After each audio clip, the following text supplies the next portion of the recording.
Good morning, everyone, and welcome to Coffee with Community Services. It is April 26th. I hope you're all having a good morning so far.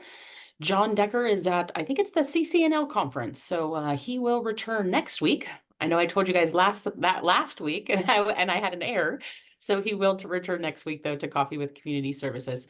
So as usual, I'll get started with just introducing some of our Alta staffs or vendor community or any other stakeholders that might be on or aware of who you got from Alta today.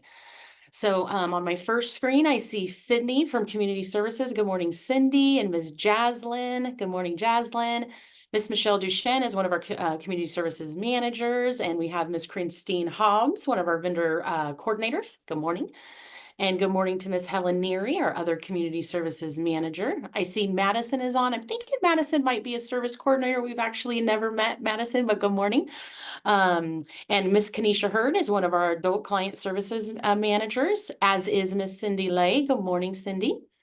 I see that I have some of my team members on as well. I see Christy Schaefer from my CPP resource team, and Miss Heather Hollingworth is also a community services lead and works on our CPP CRDP resource development. Good morning to Scott Barr. He is our fourth community services manager over our QA and compliance. And good morning to Jason, our other lead community services. And Miss Beverly is on. Good morning, Beverly from Community Services. I see Jessica as well. Good morning, Jessica. And I see Ethan is on. Ethan's going to give us a little update about a new DDS directive that just came out yesterday. So you'll hear more from him. And I see good morning to Miss Camelia Houston, our Director of Intake and Clinical Services. And I see that both Rhonda, our housing specialist, is on, and Leah, good morning. Going to my second page here, I see Miss Jennifer Bloom, our Associate Client Director, is on. Good morning. And I see that Adriana is on from Community Services, and Rihanna and Shauna. Good morning, folks. I also see that Michelle Johnson, Director of Client Services, is on as well. And Michael Mercado, our Deaf and Hard of Hearing Specialist. Good morning, Michael. He will be sharing with us the sign of the week and some other good stuff later this morning. And I see Damien is on, and Kylie from Community Services. Good morning, folks. And Belinda with our Community Services. She's one of our vendor coordinators. Good morning to Ms. Jan Bonner. She is one of our service coordinators here. And I also see that Jessica was on. And I see that Zach, John Decker's executive assistant, is on. Good morning, Zach. So that's most of the folks that have their cameras on. So we will get started. The first thing we actually want to do is start with, we have two vendor spotlights that we're excited about today. The first one is for Sierra College. And if the individual can identify themselves that's on from Sierra College. Hi, my name's Angel Garcia, and I'm ready when you are. I just have a few slides if you want to. Okay. Yeah, let me make you a co-host. Just give me one moment. Get to my participants. Thank you so much, Angel, for joining us. And let me just scroll to that. And you are now co-host, so you should be able to share screen. Okay, let's see. All right. Perfect. And we're seeing your screen. Okay, awesome. So let me put it in slideshow. Slideshow. Okay. Perfect. So thank you guys all for just taking a few minutes to hear about the Sierra College Learning Independence for Future Employment or LIFE program. So we're a newly vendorized program with a regional center. And I'll talk a little bit about the services that we're able to provide, but we're really, really excited. Sierra College is located in Rocklin, California. And we are open to any regional center consumer in the catchment area that wants to take part in our program. We do have some capacity limits for our LIFE program, but we also have some other services that we'll be offering. So what is LIFE? So LIFE at Sierra College is going to provide a host of services to our program participants. And right now we have 12. We're going to be starting with our onboarding and orientation month in June. And our program year will start in August. So we're going to serve participants who have a strong desire to build skills and competitive integrated employment and also living independently. The curriculum that we're using is called Learn for Independence. And if folks want to have this slide, I can definitely send it out so you guys can learn more about it. We teach a variety of skills in this program related to communication, employment, etiquette, independent living, safety, just a whole host of skills over the course of 2 years. Some students in the program may choose to further their education. So our program is not a part of the college catalog. So we have our program, and our students in our program may choose to also take college classes, which include non-credit and credit courses. And if students take additional college classes, we also can offer tailored day support for them to be successful in those classes if needed. And then we will also have an internship component to the program, which will be key in building job skills, for the end goal of competitive integrated employment. Again, students can also receive tailored day services for their job support in their internships if they would need things like that. So again, students are in a 2-year program, going to be using curriculum from the Learn for Independence model that focuses on work, finances, living on my own, transportation, health, nutrition, safety, identity, community, relationships, solutions, organizations, and etiquette. And all of this is really within the purview of the college. So they're starting classes just like the rest of the college campus is starting classes. They're figuring out what they want to do just like the rest of college students on campus. So our program is really going to be integrated within the college setting. And we're also going to be practicing our skills out in the community and again with our on-campus and off-campus employers. So Sierra College is an ultra-regional vendor to provide services in community integration. So our LIFE program is a community integration training program under code 055. We will also offer tailored day services as I described. We plan on offering our paid internship program and estimate that program to begin in early 2025, our fall semester. Focus on onboarding the students, making sure they really understand what we're going to be going over in life and prepping them for those internships. And then at the end of the 2-year program, we want to ensure that everybody has competitive integrated employment. Everybody has and are implementing their personalized plans for independent living, community integration. And so the transition planning is going to be throughout the program. We're going to be helping folks figure out where do you want to live, applying for apartments, things like that. So the program is meant to be a holistic model, not just focus on employment, not just focus on education, but also independent living and community integration. Our applicant criteria, so we focus on young adults who are transitioning into adulthood in the LIFE program. For our other services, like our tailored day services or our PIP, we're not so much focused on young adults. They may be a community college student who just needs extra support or someone who maybe want to do a paid internship. But for our LIFE program specifically, we are focused on the young adult population. So of course you need to get adult services, you need to be 18 plus with a diploma or 22 years or older with a certificate. We want folks to be highly motivated to build independent living and job skills. So I'm a parent of a regional center consumer.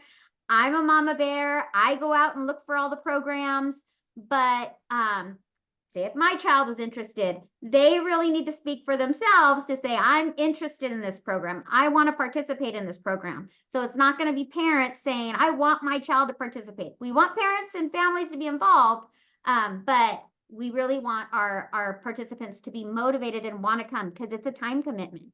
It's going to be Monday through Friday, 9 to 4 to start. And then of course, accommodate with work schedules, college schedules, if folks are taking college classes.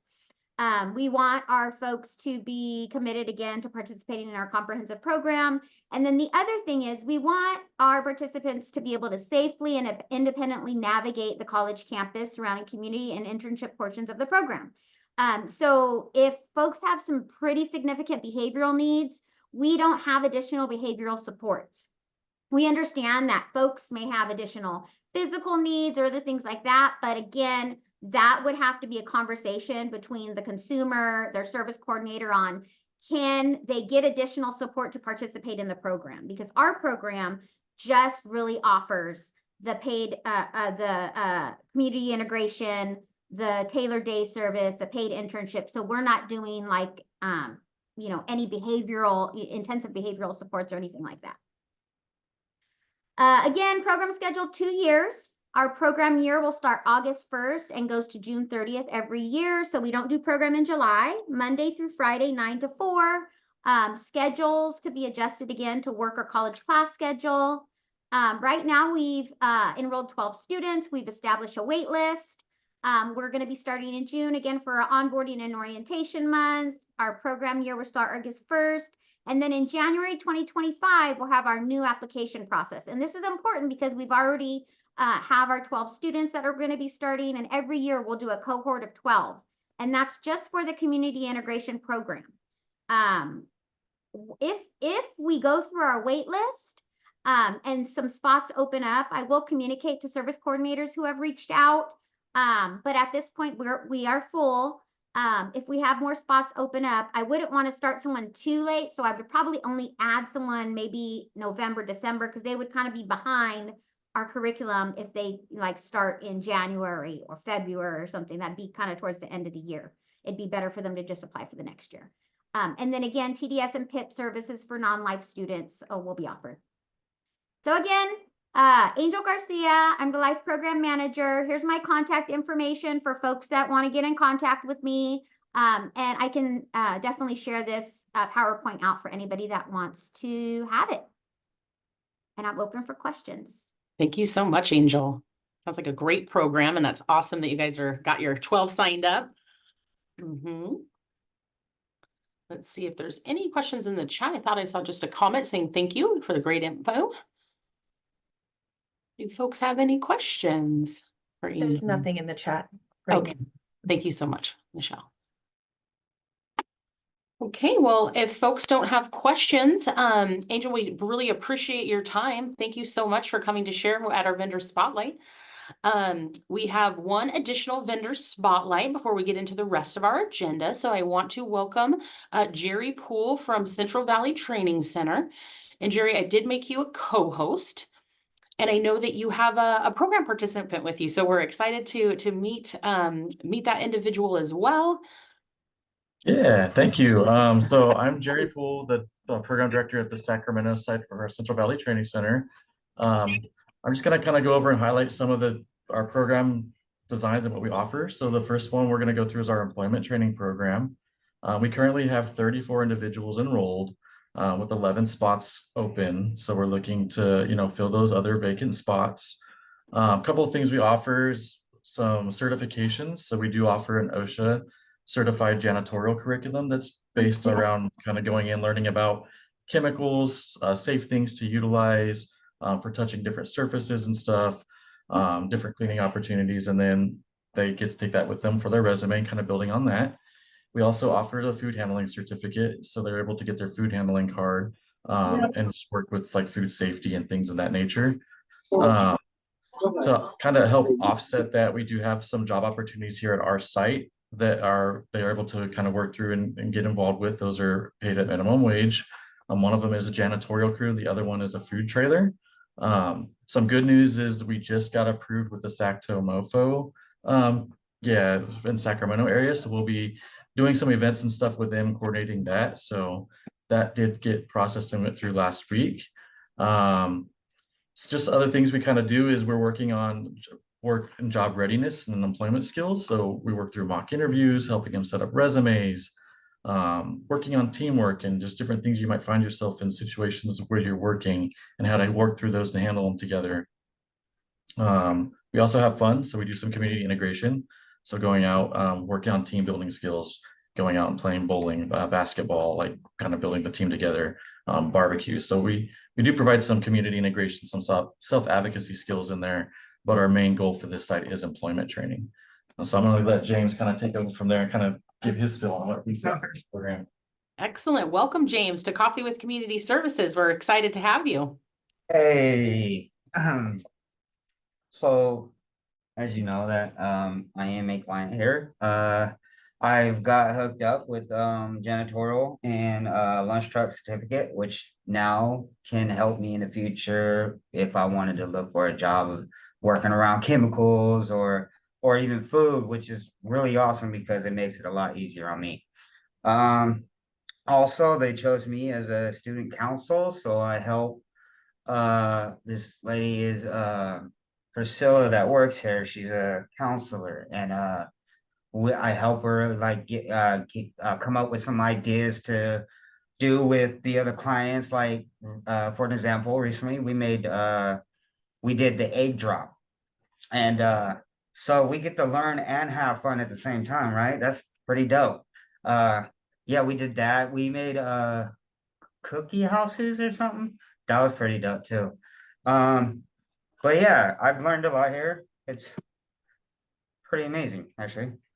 Yeah, fun. And I also learned a lot of patience while I was here too. I needed that. And yeah, so I get kind of camera shy. I think that's like all I gotta say right now. Okay.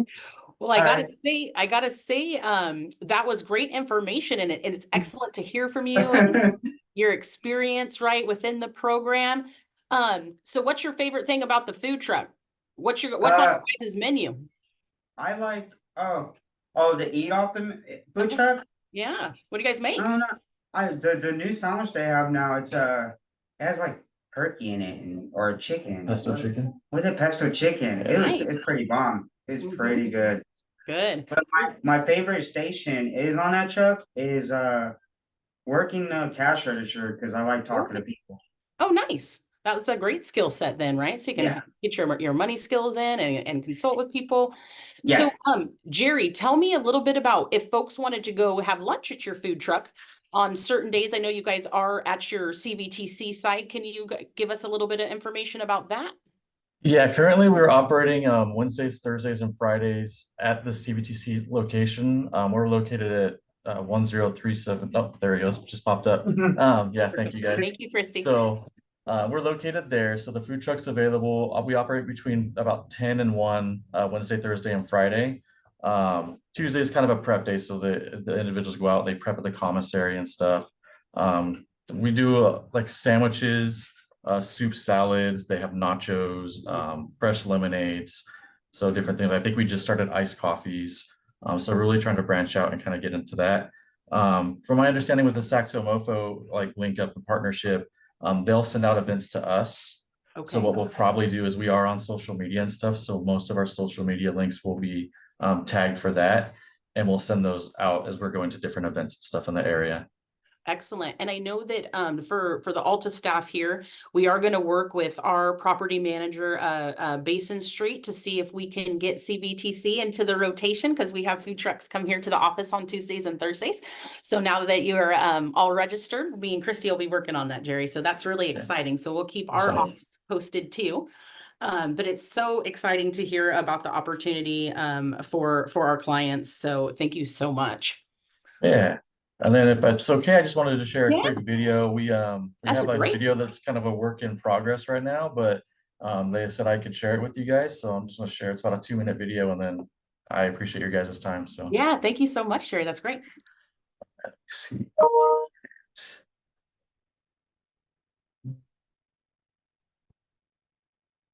Second. Are you sharing your screen? Yeah, here we go. Okay, perfect. It's popping up here. Oh, there we go. And I'm hoping it has audio, so if it doesn't, I apologize.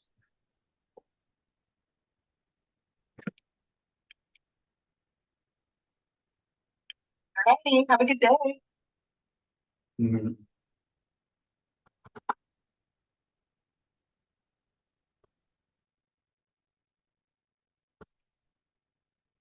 Welcome to CBTC. Come on in. Yeah.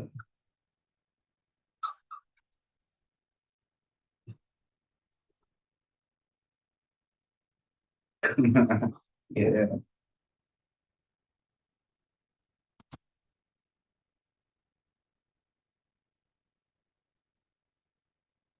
Love this. It's so fun to see the team building and the fun.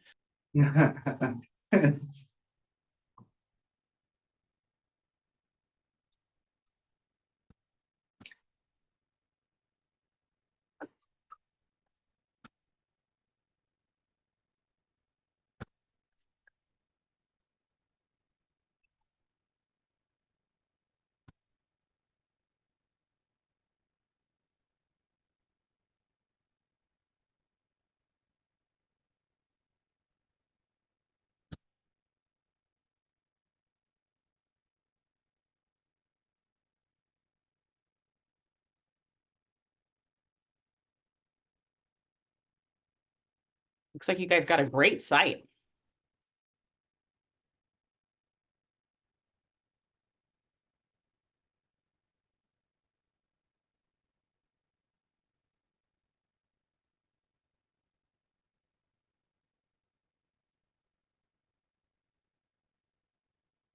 Like I said, work in progress, but that'll be posted up to our website. We'll be sending it to different vendors and stuff in the area, so. Excellent. Some highlights of what our programs offer and things like that. No, most definitely. Thank you so much. It was great to have you guys on today. Does anybody have any questions for CVTC? We're getting stuff in the chat. People are loving your guys' presentation, so there's good comments over here. People are liking it. Yes, thank you so much. That was great to hear from you guys today. Okay, perfect. Well, if there's no questions, I don't see anything in the chat or anything. So thank you so much. I appreciate your guys' time today. All right. That's super fun. Okay, so next on our agenda, Melinda actually is going to be doing our sign of the week. So welcoming Miss Linda for the sign of the week. Hello, my name, as she said, is Melinda Kimball, and I am the Deaf and Hard of Hearing Community Services Specialist. So I support our vendors in expanding to meet the need of the deaf and hard of hearing, as well as what do you do when you don't know how to? And a lot of questions come my way. Between myself and my partner, Michael, we divide and conquer. Anything deaf and hard of hearing that comes our way, we tackle together. So today, the sign of the week is how are you? Or in glossing, which is ASL speak, the words you say, it's how you. And after I give this presentation, I will be giving you all of the information in the chat. I already have it loaded to hit enter and send in a moment. So just hold on and bear with me. But today we are going to review how to say, how are you? Because in conversation, it's important to check in with someone. So after you say hello, what comes next? We've already learned how to say what your name is. We already know the letters. We already kind of know how to address or check in with question faces on how to ask for something. And now we are going to learn more personal sides of things. I took a survey of the office and 100 people gave me 3 different answers. And we'll also learn the 3 primary office responses today as well. So for how are you, for the word how, we are going to be taking our hands and you're going to be folding them over into what's called a modified C or modified A. I tend to put my hands all the way down to touch my palms. That's accepted. Technically, through dictionary, there's a space in between. Then you're going to rock your dominant hand forward a quarter turn. So in the camera, it looks just slightly over to a quarter turn. You're not going to go all the way. You're just slightly forward. That's one version to say how. The other version to say how is the same hand shape, but you're going to turn them both inside out and forward. Okay, how? There are 2 versions. Both are accepted. Both are accurate. You can use whichever one's most comfortable. If you're with me, you'll see that I rock my hand forward. Once I learned that, I adopted it as mine because I love it. So how, with your dominant hand forward, quarter turn for me. And then are you is just pointing to the person, you. So how, you. I ask my service dog this all the time. How are you? And she responds with happy giggles and behaviors in response. She's learned how to pick up on my feedback. So again, let's practice together. We're rocking forward for how, pointing forward for you. Okay? In response, what do you say? We have good, fine, and tired. So with the first one, good, we're going to take our hands. They're called an open 5. You're going to take your dominant hand, touch the bottom of your chin, and you will go down to meet your other hand, palm face up. Okay, so good. And then fine is the open hand of your dominant hand to your chest, open 5, fine. And then tired, you're going to make those same C hand shapes, come to about like where your armpits are, just a little bit in, and you're gonna go down with the nonverbals that show that you're tired. Tired. So let's practice that again. We have good. Open hand 5 from chin down. Good. Open hand 5 touching your chest, fine. And then tired. C's, straight, straight down, tired, tired.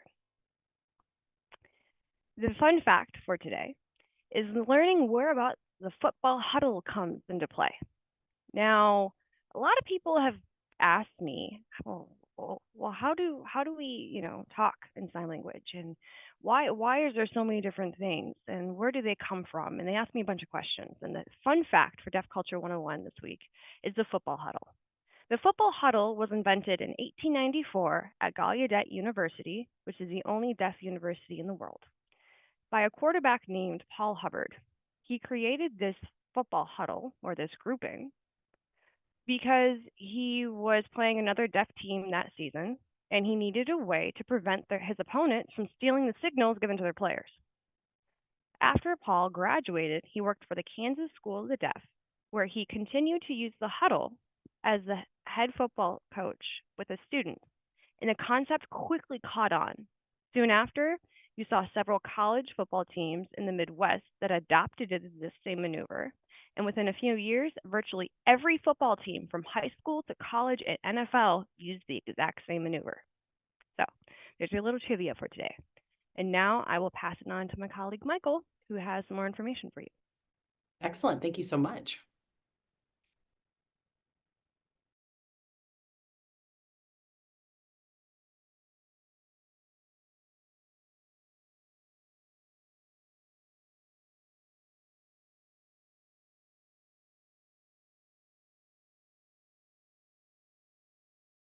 One second.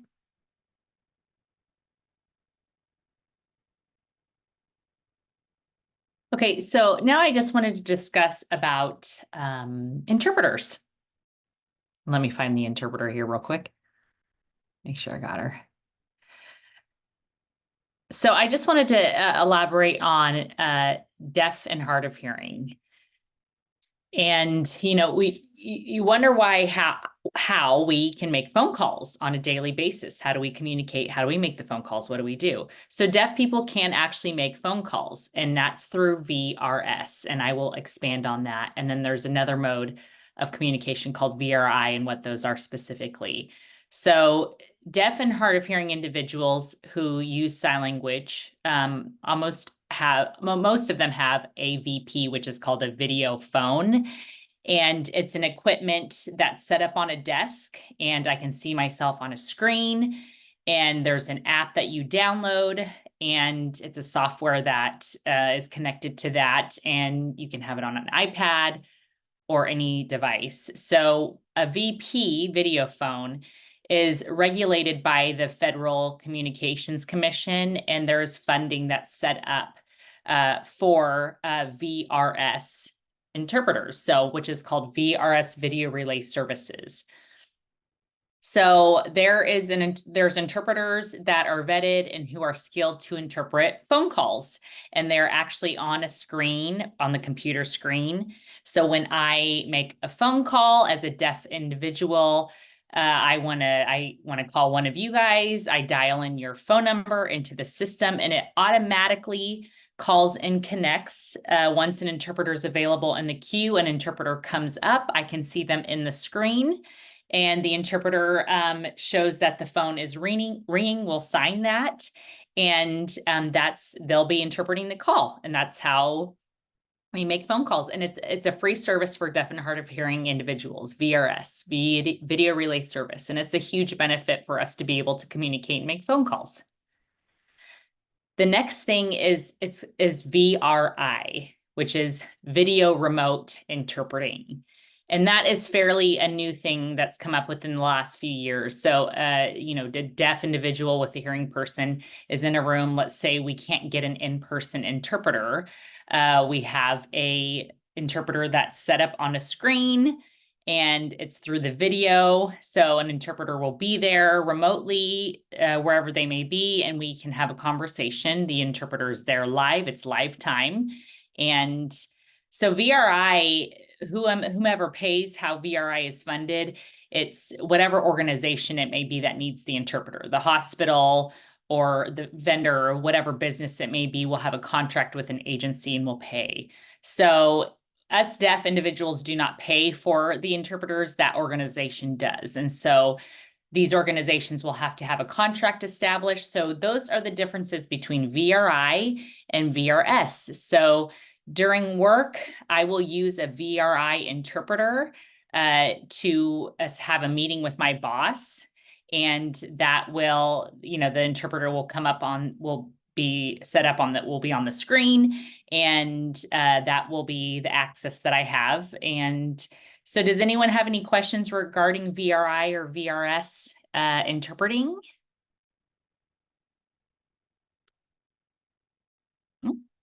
Okay. Okay. Thank you so much, Michael. I also wanted to add one thing. Yeah. Please give us your sign of the week survey feedback. And please also register if you are a vendor for the Deaf and Hard of Hearing Vendor Forum. We have got 45 people almost signed up. We have 43 actually. And I'm constantly getting emails from people and referring them that way. So our maximum cap is 100 people. And I really would like to come meet with you on June 25th for that. And we also are tailoring all of our sign of the weeks to our audience. And that's why it's important for the sign of the week survey. Currently, we've had 17 responses over the last couple of months. So if you could please, even if you've done it before, fill out another one, give me your questions, comments, concerns, and feedback. That would be great. And we look forward to next week and talking with you soon. Thank you very much, Melinda. All right. So next up we have Helen. I'm going to share my screen for Helen. There is a new DDS directive, and let me share my screen. All right. Thank you, Jordan. Absolutely. Just one moment here. There we go. Okay. Yeah. All right. Good morning, everyone. So the self-determination program at its conception, which is a directive reflected here December 21, 2018, for those clients that are enrolled in the self-determination program, they were required to have financial management services to manage their budget. And the financial management services were also required to file a surety bond with the Vendoring Regional Center, a bond that is 20% of their total SDP budget that they manage. Now, that requirement is no longer put in place, and this directive is telling the FMS agencies that you no longer have to file a surety bond with the regional center. So that's what this directive is about. It's an update to the December 21, 2018 directive, having surety bond with the regional centers. Now that requirement is taken out. And that's all. If there's any questions, this information will be handled by Sydney Rupert in my unit, and you can email her. Sydney, if you can please put your email on the chat. And that's it. Thank you, Jordan. Thank you so much. And I'm going to do a little bit of an agenda switch. I know Jennifer Bloom, our Director of Client Services, wanted to touch base on the caseload ratio input. Yeah, So thank you. absolutely. Good morning, everybody.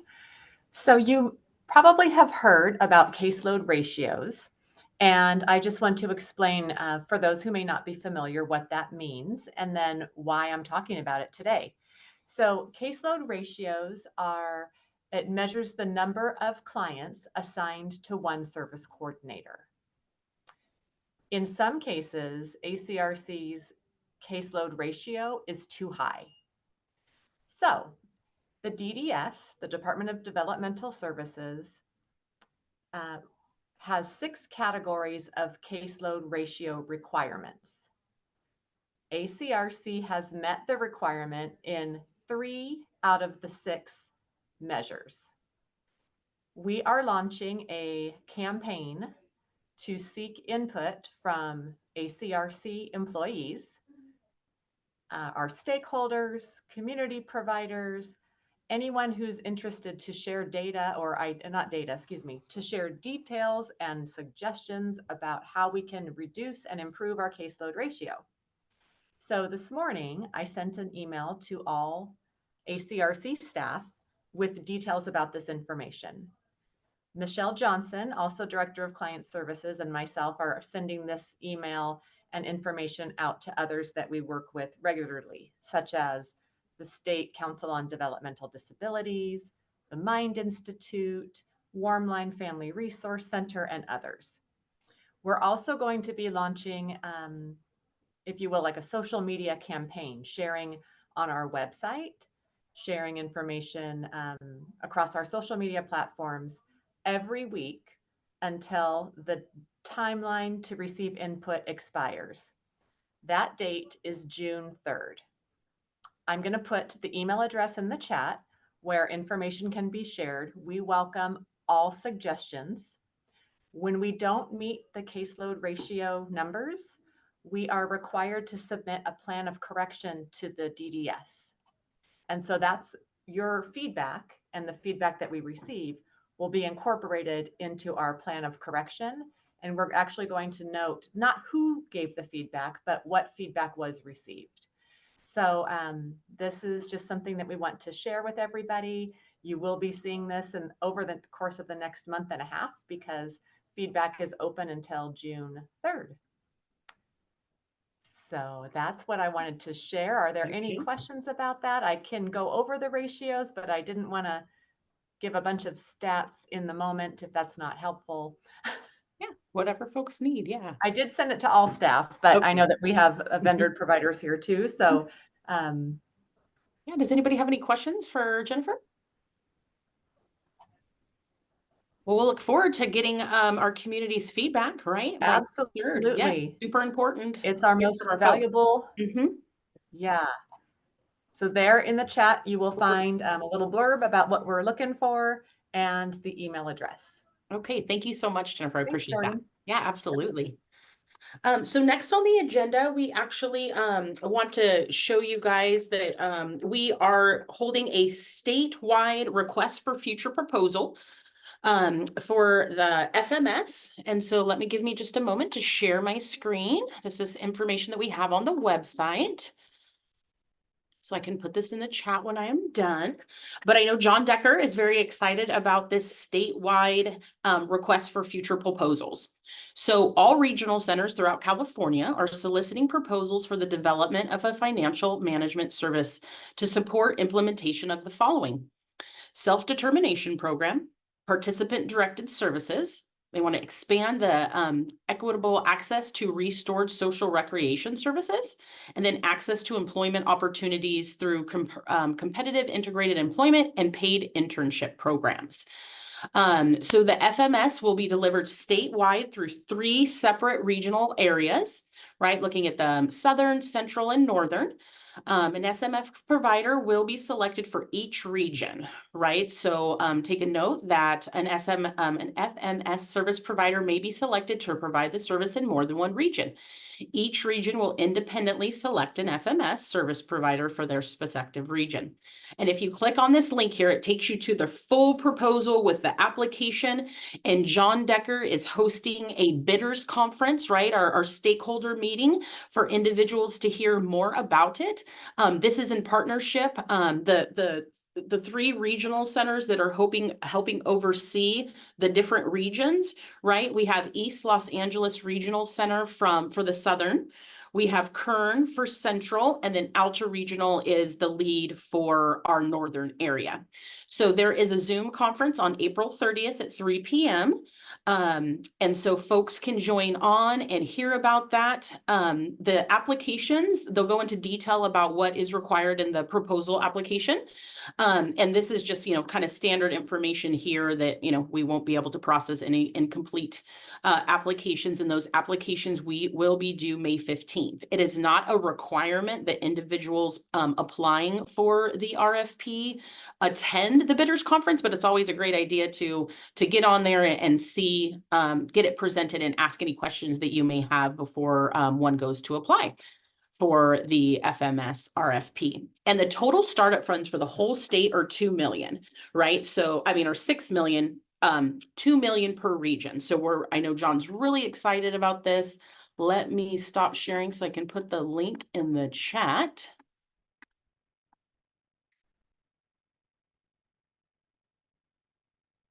Go here.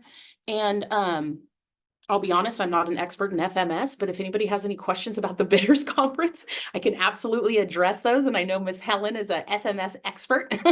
So if anybody has questions about FMS, we're happy to take those now. If anybody has any questions about the upcoming bidders conference on April 30th at 3 p.m. This was also sent out via MailChimp, right? So it was sent out to all of our stakeholders, so folks are aware of this meeting next Tuesday.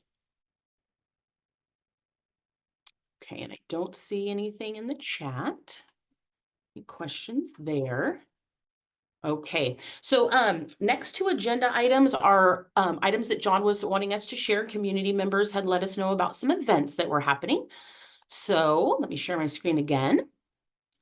UCP is helping to organize the Alexander String Quartet with Robert Greenberg, and this is happening Sunday, May 5th. It is going to be from 2 to 3:30. Its cost is $15. There's 12 spots available. It's at the Mondavi Center, located right there in Davis. And you can click here to register. Let me click on that so I can put that link in the chat for you. So if folks want to register, that they can do that. It takes you right to UCP's link. Just one moment. And let me put that in the chat if you'd like to register to go hear the string quartet. Any questions on that? Okay. I have one more announcement to share in regards to the community events. I'm going to share my screen again. And this one's really focused on our vendors, right? So Sac State, in collaboration with the Regional Center, I know Herman Kothi, our training manager, is helping with this project. But they are looking for professionals working with multicultural communities, including Spanish-speaking individuals who access regional center services, right? So this is specifically for maybe our vendor population or stakeholders that work with our client population. So you are invited to attend a community meeting to help Sac State learn about experiences of individuals with diverse backgrounds and accessing Alta services. So participants will be offered a $50 certificate. They can have, there's up to 40 participants per event, and lunch or dinner. Now the dinner already occurred. That was just just yesterday, but there is the lunch coming up on May 7th from 10 to noon. You get a free lunch, you get a $50 gift card. Which is always nice to get free food and a little gift for going and sharing your experiences that you've had working with multicultural individuals receiving regional center services. So let me put this in the chat so that you can access. There is this little QR code, but let me put that link in the chat so folks can see that.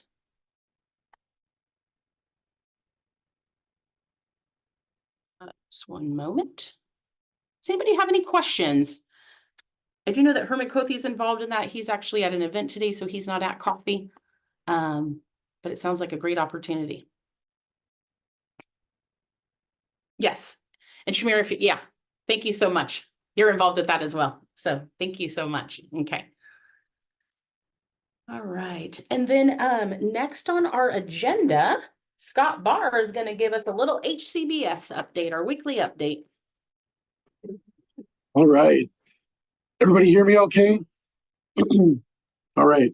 Well, one of the things that I realized is that I give these weekly updates and I don't necessarily talk about what we're updating. So just to revisit the final rule real quickly. So the Centers for Medicare and Medicaid Services, CMS, is the federal agency that oversees distribution of funds through the Medicaid waiver system. And then so HCBS is the home and community-based services that are provided in a person's home or community rather than institutions or isolated settings. So this includes regional center funded care homes, day programs, employment programs, and other independent living situations. And then we've been hearing about the final rule for years. And what that is a change to federal regulations regarding Medicaid funds that pay for HCBS-based services. And so that rule applies to settings where services are provided, both residential and non-residential. And what we're doing now is essentially going out and verifying that indeed the final rule is being met. We've been writing out plans for how this was going to occur, and now we're just coming out and verifying. And so today I'm happy to report that we've got 249 sites visited out of 519. So that puts us at a solid 48%. And our goal is to have these all completed by the end of August of this year. So we are definitely on our way, and it's fun to see our numbers improve week to week. And hats off to the HCBS crew that's going out there and making these reports and submitting them to DDS. 48%. Thank you. Thank you, Scott. Jordan let me know there's a little technical difficulty with her mouse, so I wanted to go on to our next agenda item. It looks like Ethan's going to share an update or a reminder for our homemaker and respite vendor forum. Ethan, if I had a share. question for Scott. Could I? Oh, yeah, of course. So just curious, after the first round for years, for the next few years, what does that look like for HCBS assessments after the first one? Yeah, so that's a great question.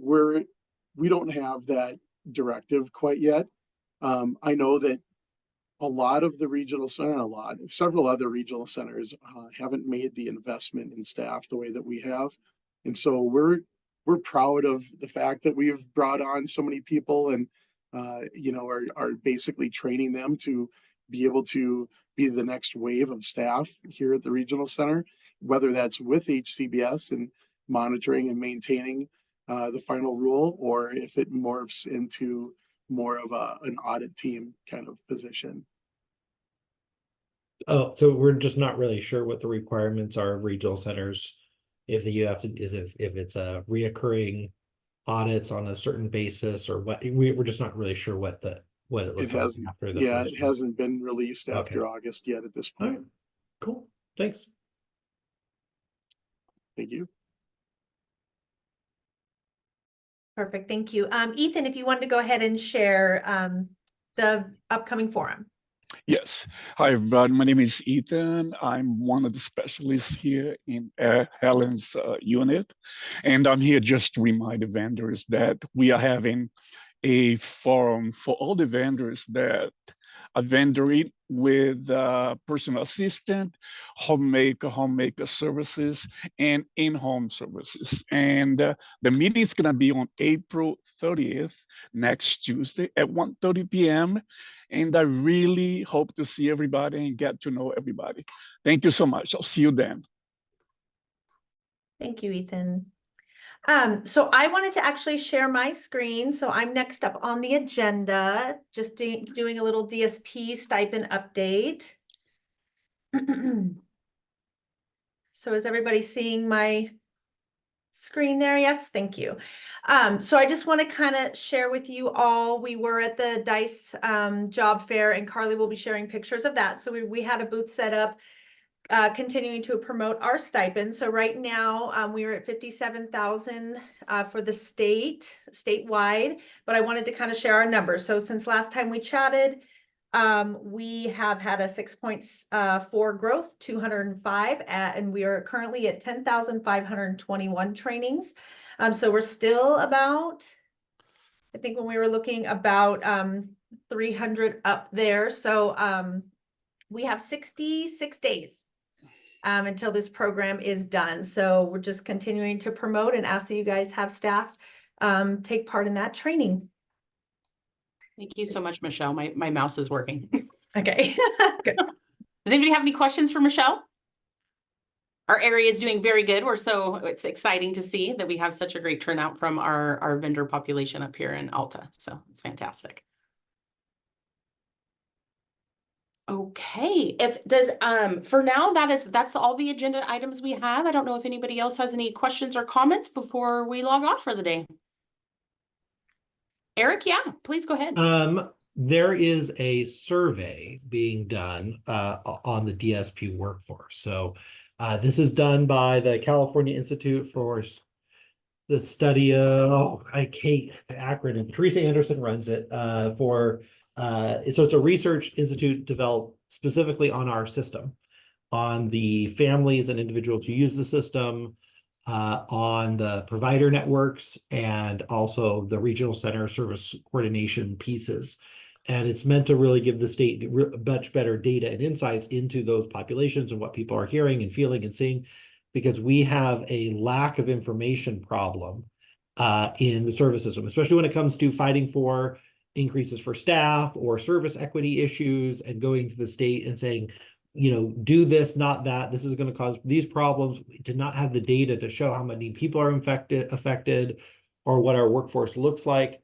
So there's several surveys that this research institute has planned. This is specifically for DSPs. Well, I bet it still works. The link I have didn't work because it says you've already taken the survey. So let me copy it this way in the message. Okay. Can somebody click that and verify, because it's coming through my email spam filter. It works. Yeah. Does that work? So that is an email does. link to your survey, Mhm. to the English survey. And I'm going to copy the link for the Spanish version. Sorry, like I said, I have to do it that way.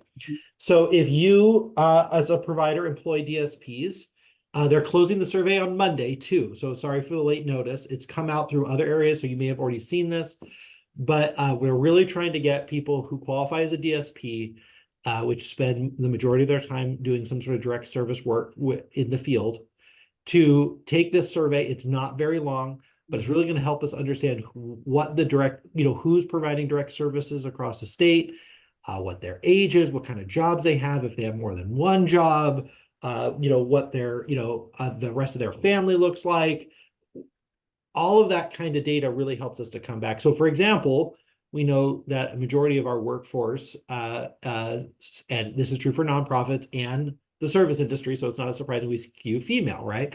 70 to 80% of our workforce is female. Well, that aligns potentially with other group advocacy work around maybe helping with single moms and other, or maybe a large percentage of our population come from a non-English speaking background. That really can help the state go, okay, gosh, if we really want to help these groups come out of poverty, right? Whatever it is, maybe, increasing services and rates for our staff would really help. I believe a study recently came out that showed of folks that are not making a livable wage, what's the number one? And I believe it was basically our field, in-home supportive services and home health aides and direct care work.